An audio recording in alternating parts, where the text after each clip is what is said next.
National children party মানে জাতীয় শিশু পার্টি কেউ বলে, আবার কেউ কেউ বলে ন্যাশনাল সিটিজেন পার্টি জাতীয় নাগরিক পার্টি। আমাদের কোনো আপত্তি নেই।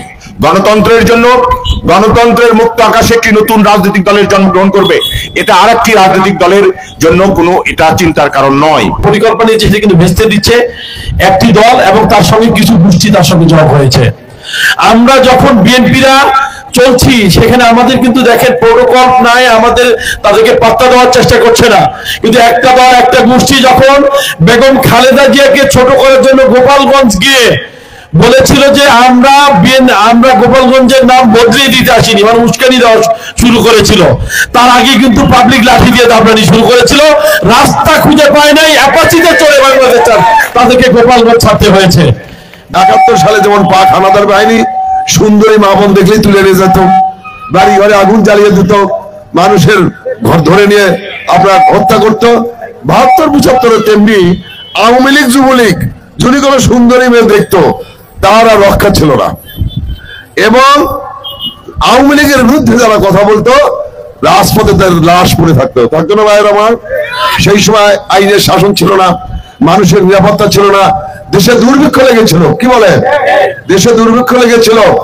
এমনি মুহূর্তে আমাদের সেই প্রিয় নেতা যিনি স্বাধীনতা যুদ্ধ ঘোষণা করেছিলেন, সেই নেতাই 1975 সালের 7ই নভেম্বর এদেশের সিপাহী জনতা বিপ্লবের মধ্য দিয়ে, সংহতির মধ্য দিয়ে জিয়াউর রহমানকে ক্ষমতা নিয়ে আসলেন।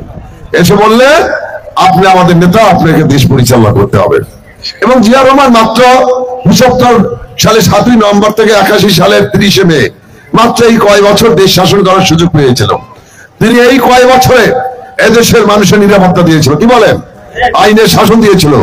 মানুষের না, এই যে মানুষের যে জীবন ব্যবস্থা সেখানে দুর্ভিক্ষ, সেই দুর্ভিক্ষ থেকে উনি এদেশের মানুষকে মুক্ত করেছিলেন।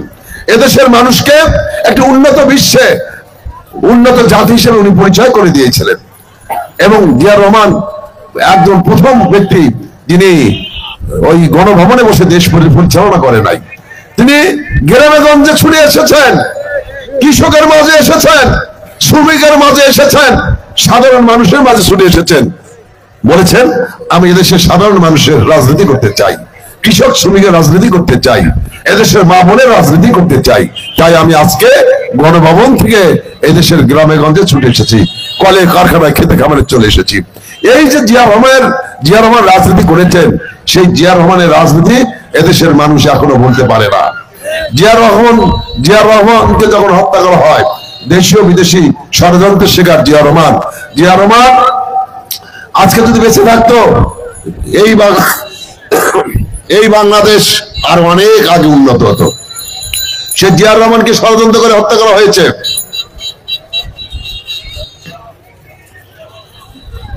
জিয়া রহমানকে ষড়যন্ত্র করে হত্যা যদি করা না হতো, আজকে আমাদের দেশ সত্যিকার অর্থে সোনার বাংলায় পরিণত হতো।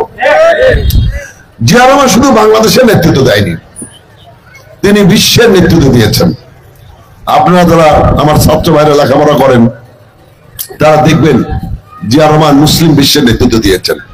ইরান যুদ্ধের মধ্যস্থতাকারী হিসেবে জিয়া রহমানকে তখন সম্মান দেওয়া হয়েছিল। জিয়া রহমানের সময় এই বাংলাদেশকে তলাবিহীন ঝুড়ি থেকে একটি স্বনির্ভর জাতি হিসেবে প্রতিষ্ঠিত করতে সক্ষম হয়েছিল জিয়া রহমান। আজকে আমরা সেই জিয়া রহমানের দল করি, সেই জিয়া রহমানের দলের সদস্য অন্তর্ভুক্ত করার জন্য আমরা এসেছি, আর যারা পুরানো আছেন তাদের নবায়ন করার জন্য এসেছি। জিয়া রহমান বললেন যে আল্লাহ যখন পৃথিবীতে আমাদেরকে পাঠিয়েছেন তখন কি শুধু মুখ দিয়েই পাঠিয়েছেন, তার সাথে আমাদের দুটি হাত দিয়েছেন, দুটি পা দিয়েছেন।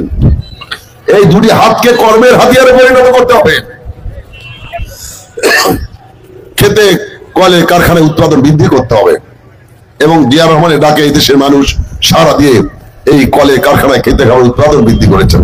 আজকে আমরা যে ইরিদান দেখছেন, এই ইরিদানটা কিভাবে আসলো? জিয়া রহমান চীন থেকে নিয়ে আসছে।